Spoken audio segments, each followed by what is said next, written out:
Chris here. Hello. Welcome everybody to Poetry Changes Lives, the live show. We're doing this every Monday and it's good to see you again.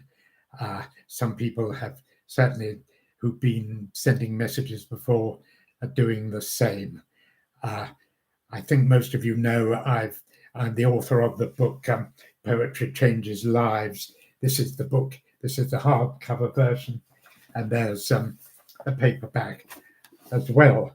I think they make great Christmas presents, and with the festive season now really gearing up, I would suggest that if you can't think of anything else to give your loved one, they might quite be pleasantly surprised to get one of these books. And just wanted to show you another book that I produced, which is this Commonplace book, which is a book basically, it at the beginning, it tells you a bit about what a commonplace book is. Basically, it's a book that over centuries people have used to write their favorite poems and quotes and thoughts in. And I think it's a very nice thing to have. I had a commonplace book, this is it, that I started when I was at school 60, 70 years ago. And it's run out of pages now, which is why I produced this book. But I think that's quite a nice Christmas present to give someone as well.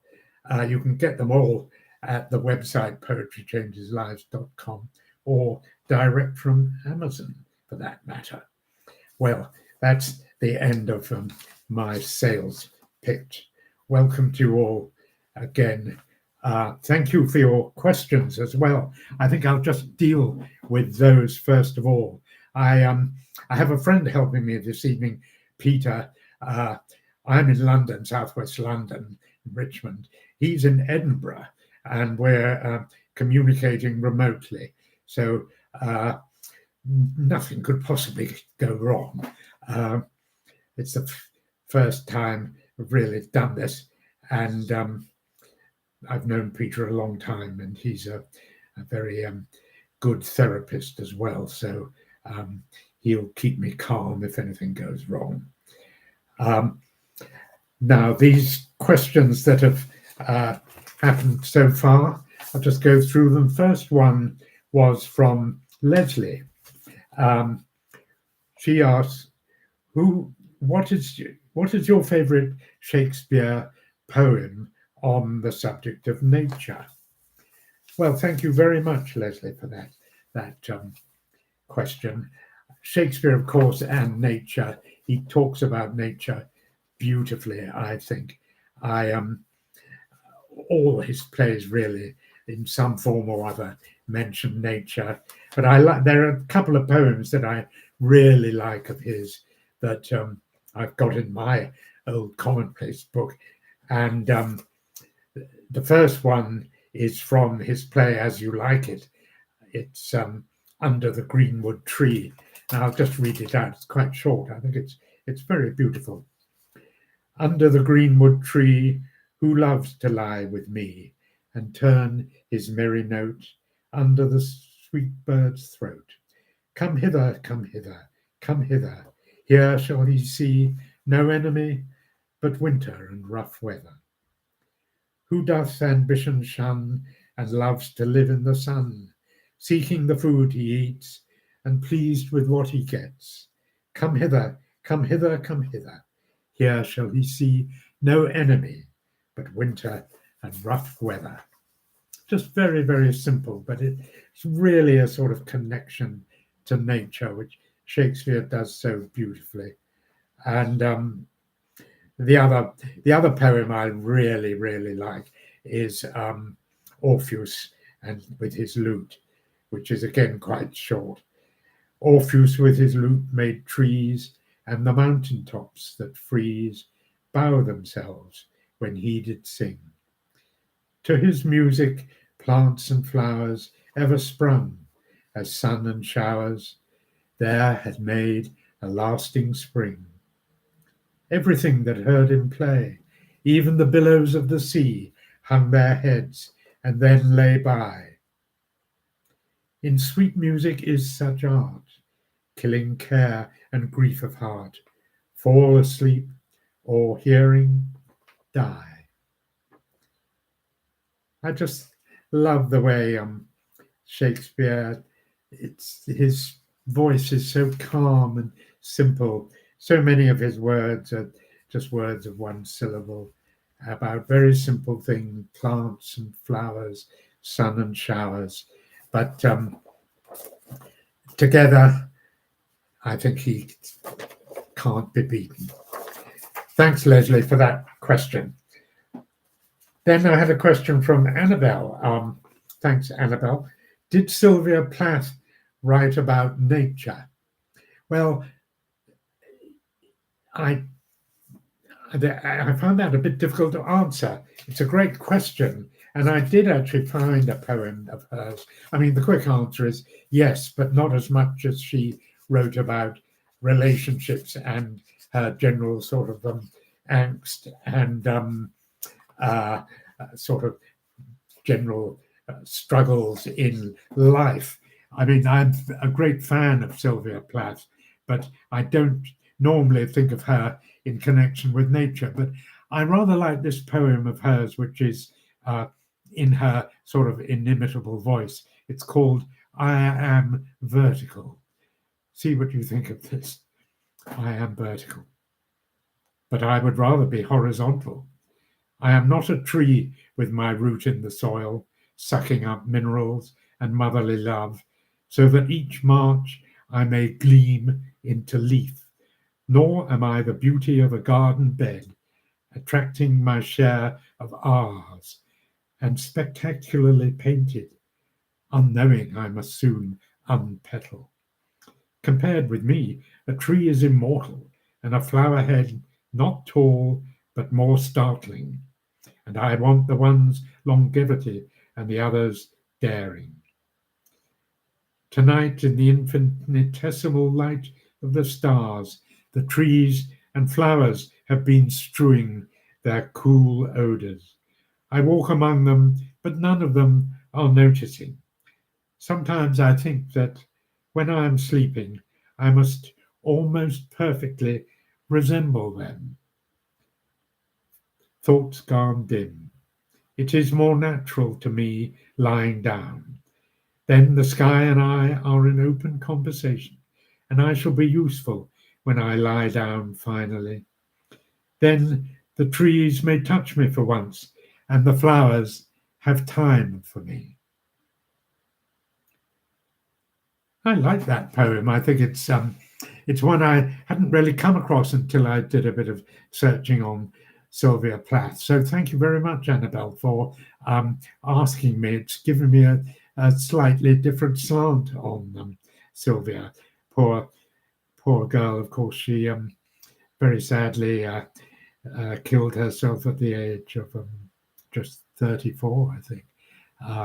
But she did write some heart-rendingly beautiful poetry. Thank you for that question. Then I had a great question from Barb. Thank you, Barb. It's good to see you again. She says, why are poets so drawn to express both outward and inward impressions they have when observing the natural world? And how does writing and reading these kinds of poems bring healing or comfort? Well, thank you. That's quite a complicated question. And of course, when I read that, first of all, I was thinking, gosh, how can I answer that? And then I thought of Wordsworth. And I thought of it partly because, Barb, you mentioned Wordsworth a bit later on.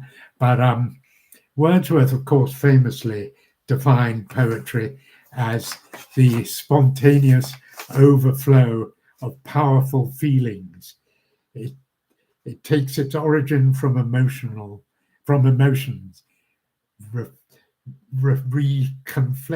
recollected in tranquility. The spontaneous overflow of powerful feelings. And I think the best way of trying to answer your question, why are poets drawn to express outward and inward impressions, and how does writing and reading these kinds of poems bring healing or comfort? I think the best thing I could do is actually read one of Wordsworth's poems, which I think quite fully answers your question. And it's his poem, I Wandered Lonely as a Cloud, otherwise known as Daffodils, which, starts with the poet talking about feeling lonely. I wandered lonely as a cloud. I'll go and read the first poem, then I'll talk about it a little. I wandered lonely as a cloud that floats on high o'er vales and hills, when all at once I saw a crowd, a host of golden daffodils, beside the lake, beneath the trees, fluttering and dancing in the breeze, continuous as the stars that shine and twinkle on the Milky Way. They stretched in never-ending line along the margin of a bay. 10,000 saw I at a glance, tossing their heads in sprightly dance. The waves beside them danced, but they outdid the sparkling waves in glee. A poet could not be but gay in such a jocund company. I gazed and gazed, but little thought what wealth the show to me had brought. For oft, when on my couch I lie, in vacant or in pensive mood, they flash upon that inward eye, which in the bliss of solitude, and then my heart with pleasure fills, and dances with the daffodils. So I think that's some very beautiful images there of the daffodils and the poet wandering beside the lake beneath the trees. But what's actually happening here is the poet is talking about his feelings. He starts off feeling lonely, lonely as a cloud, and seeing the daffodils cheers him up. And what's more, he decides to write about it. And he says, I little thought what wealth the show to me had brought. For oft when on my couch I lie in vacant pensive mood, they flash upon my inward eye, which is the bliss of solitude. And then my heart with pleasure fills and dances with the daffodils. In other words, observing and writing his poem brought him immense pleasure. His overflow of spontaneous emotions that he talks about in his definition of poetry is put down in writing and brings him pleasure and comfort, and it's for him a form of healing for his loneliness and other sort of feelings of negativity that he may have. And that experience of Wordsworth is something that many other people have experienced and still do experience today. I do myself. If I sometimes have a negative feeling, instead of just sitting with it, I sometimes, not always, but sometimes, I remember to take positive action. And I say to myself, well, I'm not going to just have this feeling, I'm going to do something about it. And I sit down and write a poem.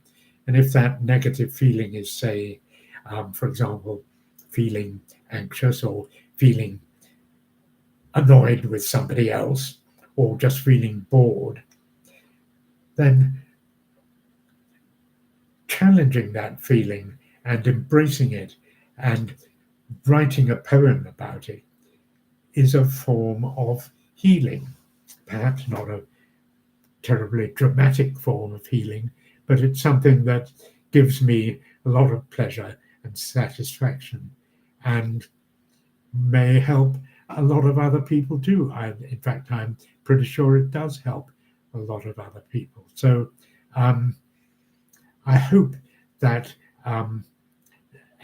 answers your question, at least in part, Barb.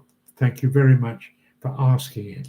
I think the whole idea of poetry, either being on the receiving end, listening or reading poetry, or being on the other end of writing poetry, can give immense satisfaction and immense healing, and apart from many other things as well. So that's something that I very strongly believe, and I'm glad to have had the chance to mention it. Well, that's all the questions at the moment. Somebody, before I return to nature, I'd just like to read one other poem, because last time somebody asked me to read a poem by Anne Sexton, the rather troubled American writer of the 20th century, who was no stranger to the bottle, apart from anything else. And she died, unfortunately, quite young. But I've got this poem that I rather like that is slightly to do with nature, and it's very typical of Anne Sexton's work. It shows a troubled soul, but also a human being with feelings that she is addressing and recognizing and doing something about. The Balance Wheel, this is called. Where I waved at the sky and waited your love through a February sleep, I saw birds swinging in, watched them multiply into a tree, weaving on a branch, cradling a keep in the arms of April sprung from the south to occupy this slow lap of land, like cogs of some balance wheel. I saw them build the air with that motion birds feel. Where I wave at the sky and understand love, knowing our August heat, I see birds pulling past the dim frosted thigh of autumn, unlatched from the nest and wing beat for the south, making their high dots across the sky like beauty spots marking a still perfect cheek. I see them bend the air, slipping away for what birds seek. Very beautiful, apart from anything else, a very graphic expression of the behavior of birds on a sort of wintry sky, how they fly and gather and perch and then head off somewhere, possibly to the south. And I think underneath all that, there's a feeling of nostalgia and longing in the writer for better times, and a kind of desire to be able to escape the way birds do as well. So thanks for asking about Anne Sexton. That's my answer, a poem by her. Well, returning to the question of nature and poetry and us, it's the whole subject of nature in these troubled times in the world is very, very relevant. And I, for one, am deeply concerned about the way we are, as a species, treating nature and treating our planet. And I think it's all profoundly worrying. And one wonders, what can one do about it?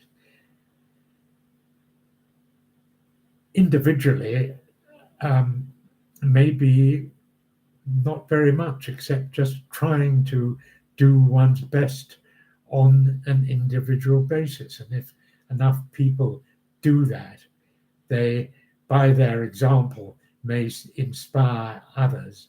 And it certainly does happen in throughout history that um, people show now and again that great movements sometimes start with very small beginnings, and individuals sometimes, when they raise their voice, they find that voice strikes a chord with an awful lot of people, and something eventually does get done. And I very much hope that is the case with doing something about nature, climate change, global warming, all these horrendous prospects that we are facing. And I'm put in mind of a very beautiful poem that I've read out before, and I've posted on social media before, and it's written by a a, a German mystic several hundred years ago, but it might have been written yesterday. It is so relevant, I think. It is one that is expressing worry and sadness for, as an individual voice of somebody who disconnected with nature in the same way we are doing in the 21st century. This person, Meister Eckhart, did in, I think, the 14th or 15th century, some 500 years ago at least. And it still resonates today. I know it resonates because I posted this on one of my social media um, channels in a few months ago, and it got well over 1 million views, and it's still getting views today. And I very much hope it continues to have views, because it tells me that a lot of people are relating to it. And maybe if enough people, like-minded people, do relate, then something eventually will end up getting done. And there are plenty of other people whose voices are starting to be heard in the general community of the green community and all people, the friends of the earth. There are a lot of us around. I'd like to read this poem once again. It's called When I Was the Forest. I think it is dazzlingly, it's heart-rending, heart-stopping, inspirational, everything that a poem should be. I'll read it and see what you think of it. When I was the forest. When I was the stream, when I was the forest, when I was still the field, when I was every hoof, foot, fin and wing, when I was the sky itself. No one ever asked me, did I have a purpose? No one ever wondered, was there anything I might need? For there was nothing I could not love. It was when I left all we once were that the agony began. The fear and questions came, and I wept, and tears I had never known before. So I returned to the river, I returned to the mountains. I asked for their hand in marriage again. I begged to wed every object and creature. And when they accepted, God was ever present in my arms. And he did not say, "Where have you been?" For then I knew my soul, every soul, has always held him. I find that almost beyond words in its um, profound uh, feelings of loss and disconnection. And not only that, the fact that the writer felt these things, but he did something about it. He reconnected with nature. He tells us that nature is very forgiving, that if we make a step to return, we will be welcomed back with open arms. And I think that is a great message. It was a great message 500 years ago, and it is an even greater message today. It's a message we all badly need to hear. And I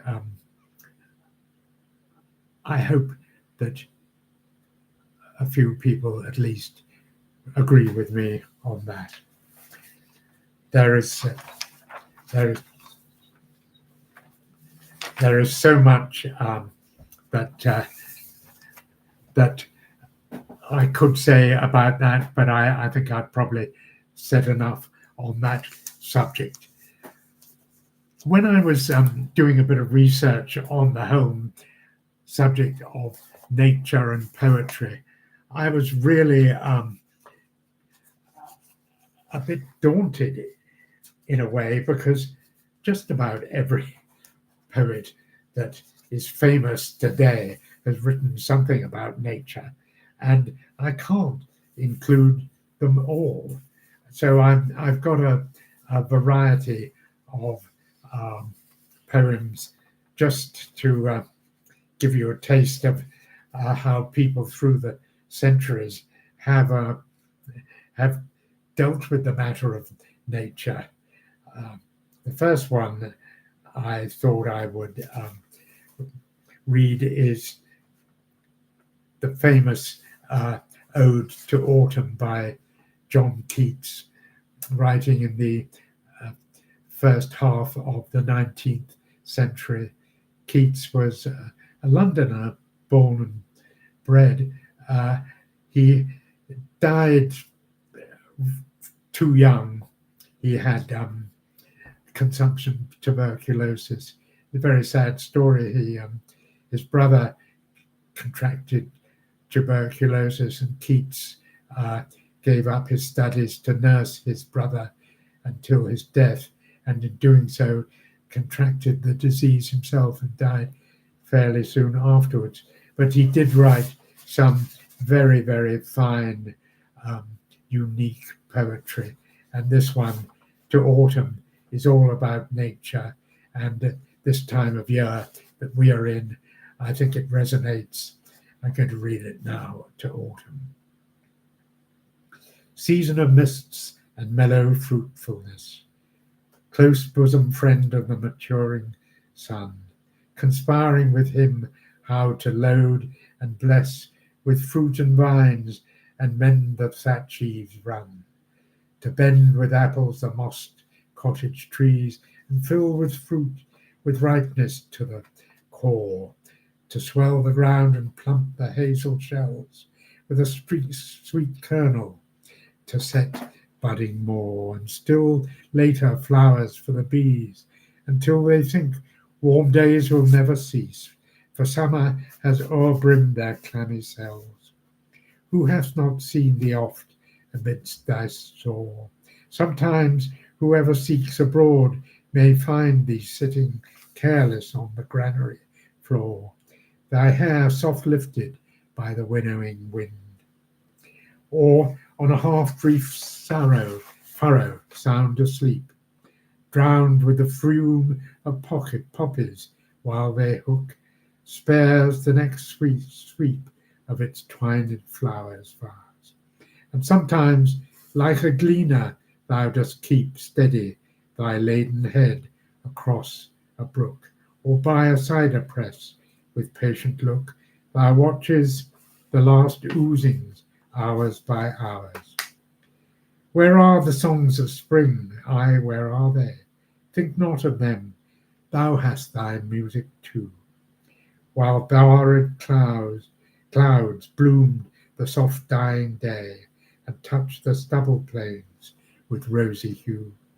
Then in a wilful choir the small gnats mourn among the river sallows, borne aloft, or sinking as the light wind lives or dies, and full grown lambs loud bleat from hilly bourne. Hedge crickets sing, and now with treble soft the redbreast whistles from a garden croft, and gathering swallows twitter in the skies. Very fine, I think. And I can't really not mention another 19th century poet, Gerard Manley Hopkins. He was a Catholic, a Jesuit priest, but he wrote with an amazing outpouring of words about the beauty of nature and the beauty of creation, using words. Just he was a sort of walking dictionary of really fascinating, rich words that aren't normally used in conversation, but he can get away with in poetry because they are so descriptive and produce such wonderful imageries. And this poem of his, I hope I can pronounce some of these words. It's very well known. It's called the wind hover, which is a kind of a word for a hawk hovering in the sky, which he obviously saw and wrote about. And remember, keep in mind that he was a Catholic priest, and he's addressing God at the same time to Christ our Lord, he says. And this is his poem, The Wind Hover. I caught this morning's minion kingdom of daylight's dauphin, dapple dawn drawn falcon in his riding of the rolling level, underneath him steady air, and striding high there, how he rung upon the rein of a wimpling wing in his ecstasy, then off forth on swing, as a skate's heel sweeps smooth on a bow bend, the hurl and gliding rebuffed the big wind. My heart in hiding stirred for a bird, the achieve of the mastery of the thing. Brute beauty and valour and act, O air, pride, plume, here, buckle, and the fire that breaks from thee then, a billion times told, lovelier, more dangerous. O my chevalier, no wonder of it, sheer plod makes plough down Sicilian shine, and blue bleak embers, my dear, fall, gall themselves, and gash gold vermilion. Such an extraordinary outpouring of words, adjectives. I mean, he was a very well-educated man, but it's just such a beautiful imagery of a hawk against the sky, and the sort of sunset or something he's describing, and how the hawk hovers and flies. Quite extraordinary. But Gerard Manley Hopkins is just a complete one-off, extraordinary writer, I think.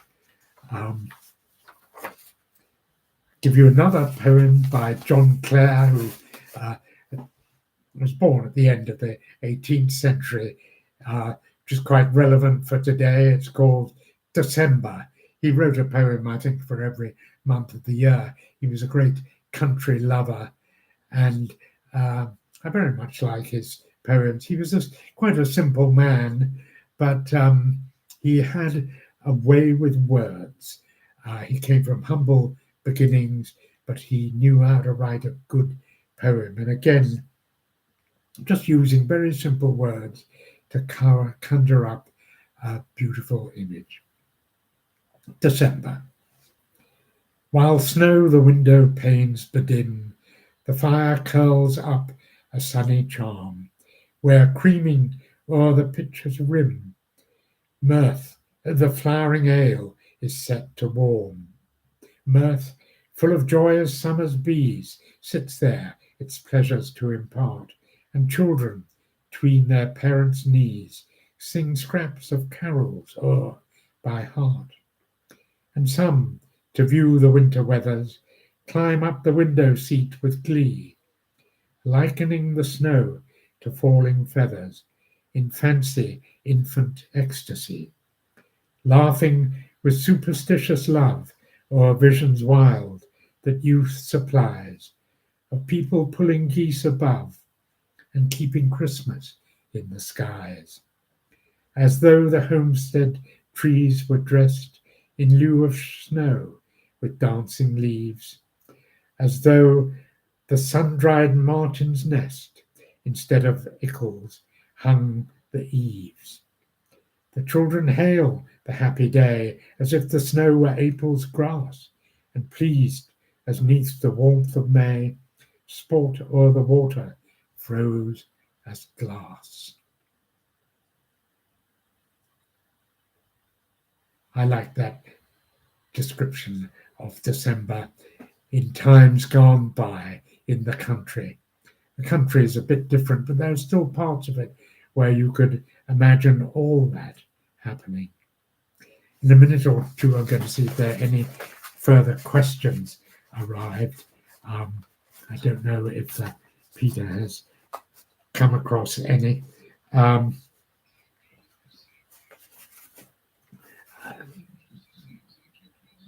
Right. Some people have said thank you, and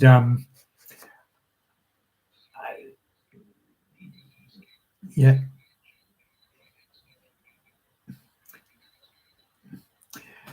Rob has asked, do I think nature fits differently with everything going on in the world, especially environmental changes? Yes, I do. I think it's very, very sad what's happening in the world, but we can't just let ourselves be overcome by events. And equally, we can't just sit here being nostalgic about the past that can never return. And sorry, I'm put in mind of a poem that I think demonstrates in a way something that, sometimes we have to just respond to the world that is going on around us. And actually, I wrote a poem that I'm going to read, if you can bear it. It's called Rural Dystopia. And I wrote it one day. I was driving up one of the motorways in England, I think the M6, and I stopped, and there was a sort of lay-by, not exactly a pull-off the main freeway anyway, and it was just where the cars were parked, it was covered in litter, and the countryside around was very bleak and dirty, and there were sort of electricity, wind turbines and things, and it was quite depressing. And I wrote this little poem called Rural Dystopia. see what you think of this. The winter roadkill rots beside the plastic yogurt pot, which may contain some biodegradable, it's not. Along the crowded lay-by and fading out of sight lie many other harbingers of creeping urban blight. Across the road and far afield, the golden landscape shines, although the local wind farm blocks the view of power lines. From all around, a whooshing sound comes bouncing off the hills. For far and wide, the countryside is white satanic mills. That's my little ditty that was a response to the way we're treating nature in the 20th century. And at least it's a response. It gave me a bit of satisfaction. And, maybe I'm sure I know other people have written far better poems on a similar vein. But answering your question, Rob, I, for one, certainly regret that the countryside isn't as unspoilt as it once was. But I think we should still continue to write about the beauty that we do see and find. And as I said a little while ago, nature will open us back with open arms if we just make the effort. If you come across, a patch of garden that's overrun with rubbish, if you clear it up and pull out the weeds, you can grow beautiful things and grow vegetables as well, and nature will come back and meet you halfway. So thank you very much. That's a great question. Really appreciate that. Anything else, Peter?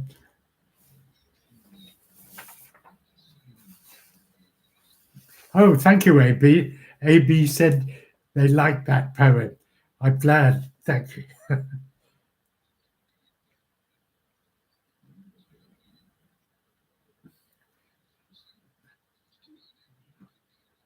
Oh, yeah.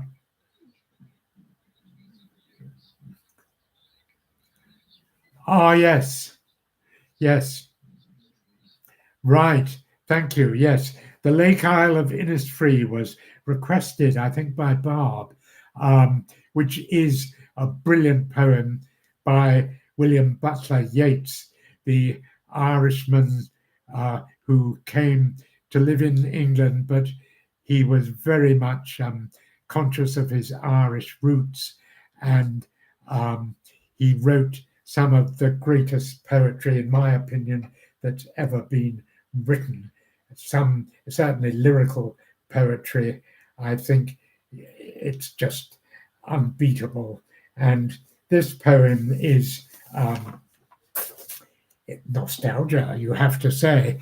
He's talking about the Lake Isle of Innisfree, and Innisfree is a place in Ireland, I think, over in the west, and it was obviously very dear to him. And he wrote this beautiful, it's quite short, but I personally think it's one of his greatest. I will arise now and go to Innisfree, and a small cabin build there, and a clay and wattle made.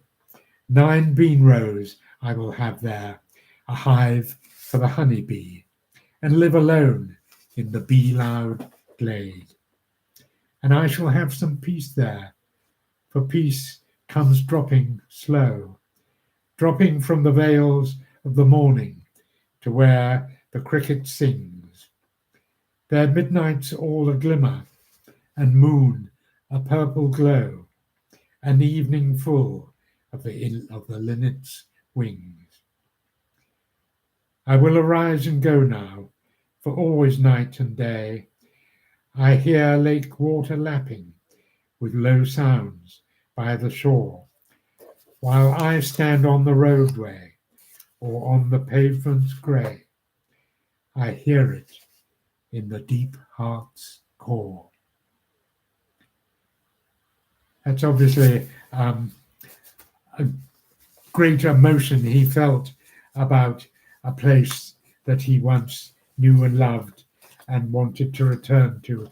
And poetry is, can put so much into feelings than people can manage to get from prose. And it can be such a healing force, such a power for good. It's very rare that poetry is anything but a benign force. And I just love the way it changes the way we feel.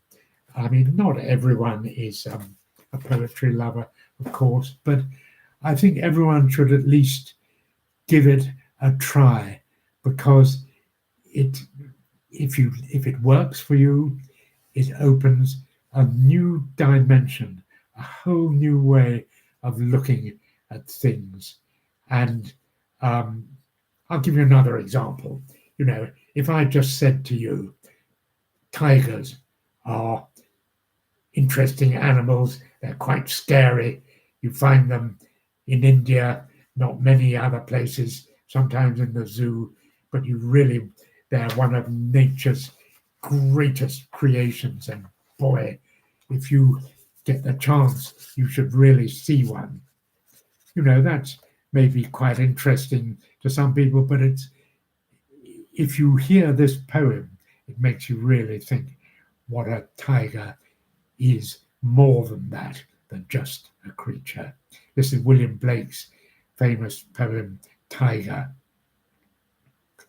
Tiger, tiger, burning bright in the forests of the night, what immortal hand or eye could frame thy fearful symmetry?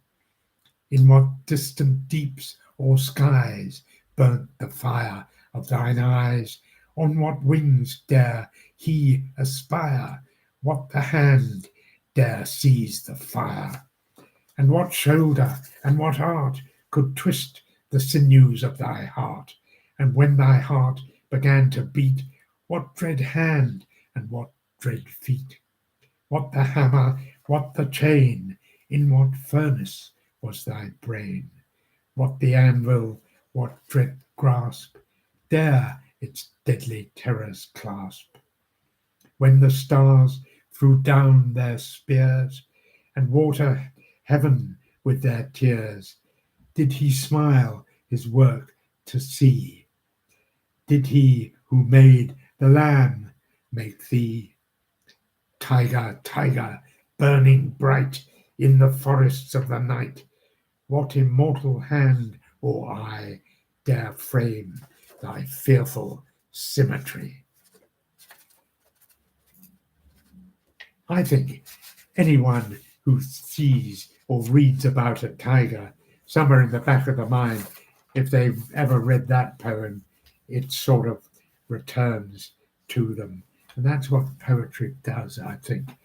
Gosh, once you've heard some of these wonderful phrases, they never really leave you.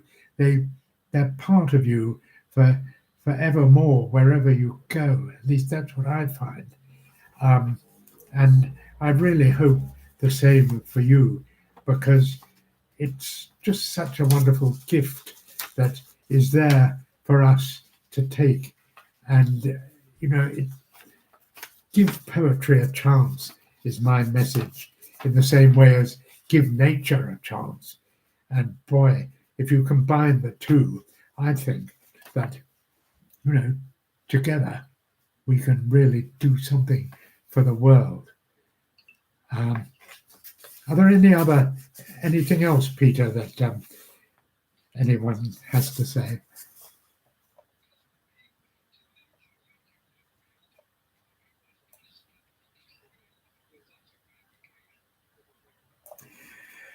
Well, I would like to stop and create much more, but I think, one thing I do find, And I'm living here in southwest London, but I'm living next to Richmond Park and the River Thames. And I find the simple two things that I do every day help my creativity.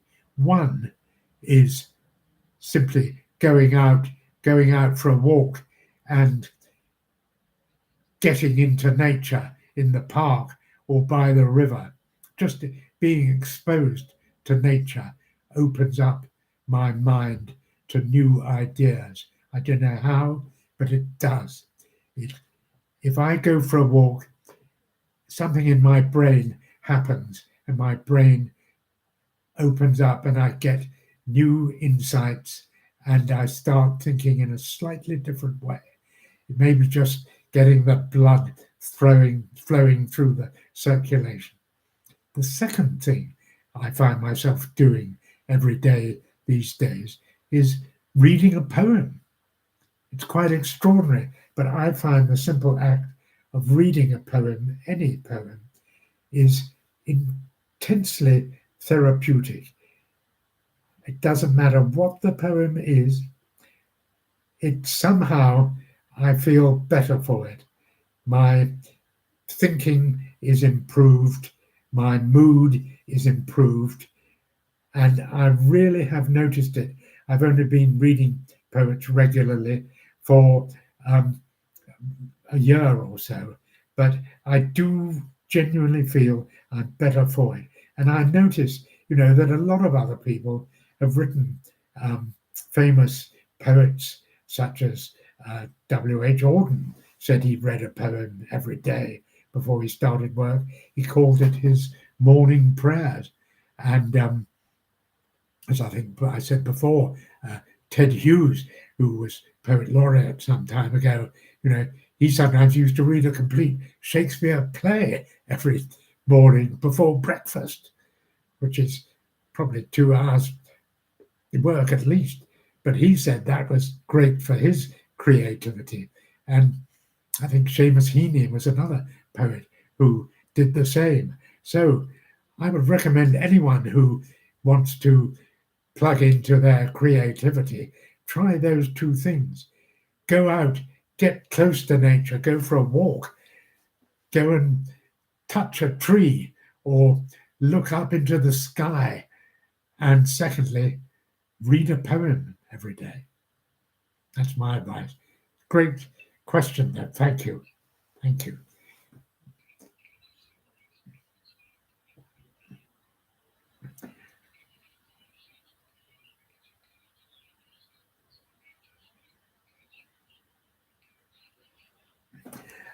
I haven't given up.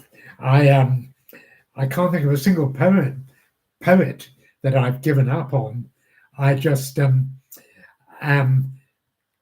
gobsmacked by the infinite variety of poetry, and I'm continually coming across more modern poets that I didn't even know existed, who give me new ideas and insights.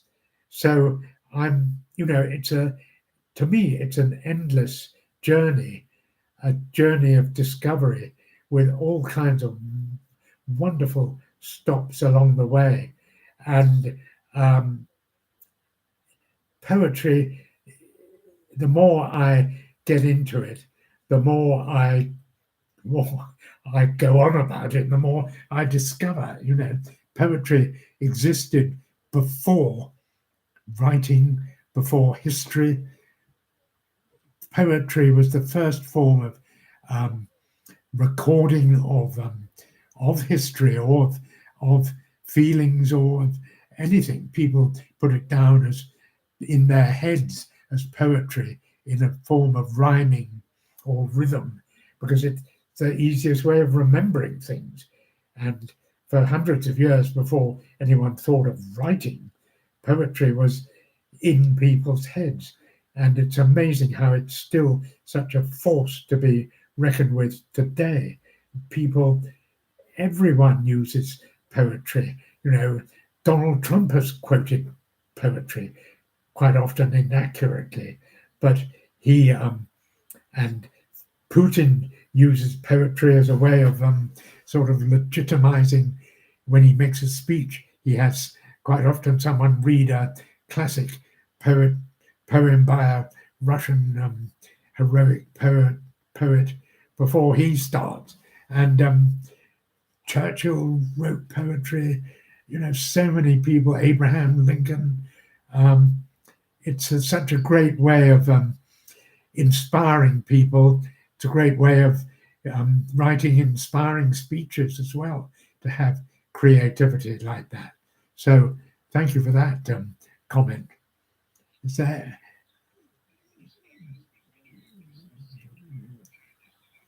Yes, a Christmas themed poetry changes lives. So I plan to, funnily enough, next week.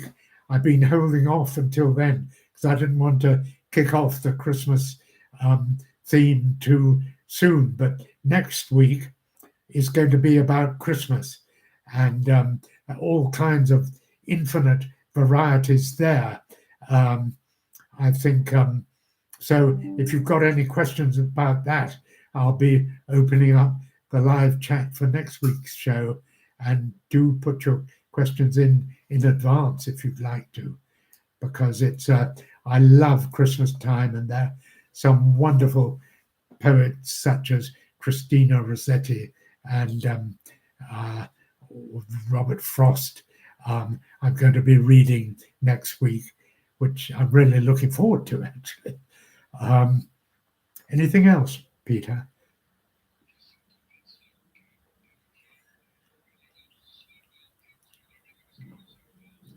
Poetry helps to slow down things when everything else is going so fast. That's a great comment. Yes, yes. I find it very calming, very, very calming. It's almost a sort of prayer sometimes. Thank you. Anything else? Yeah.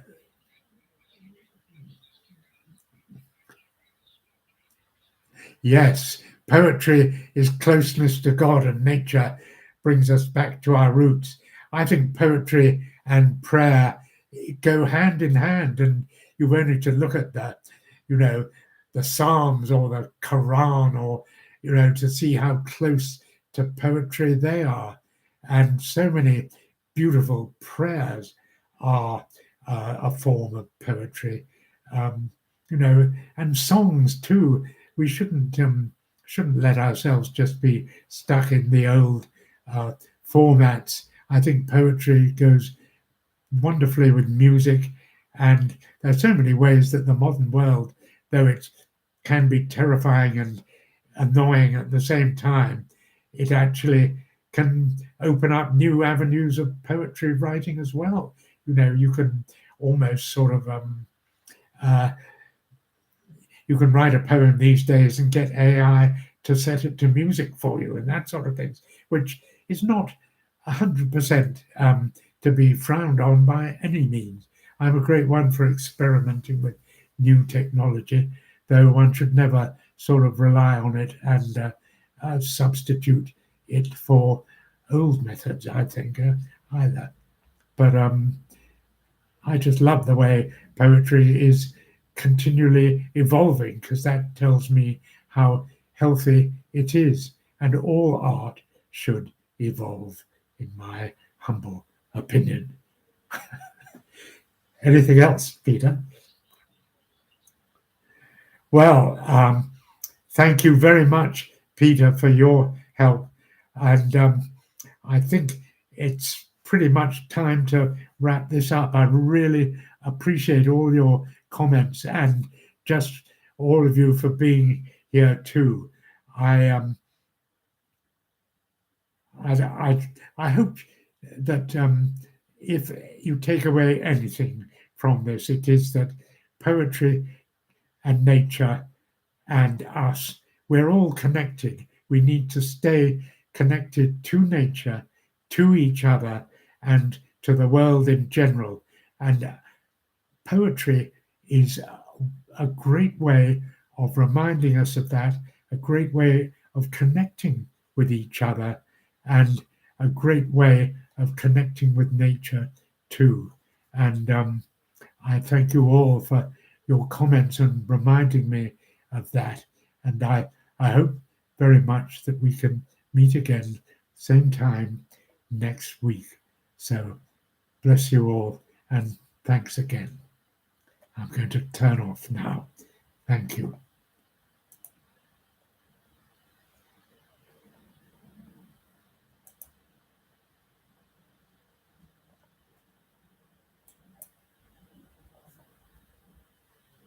Are you there?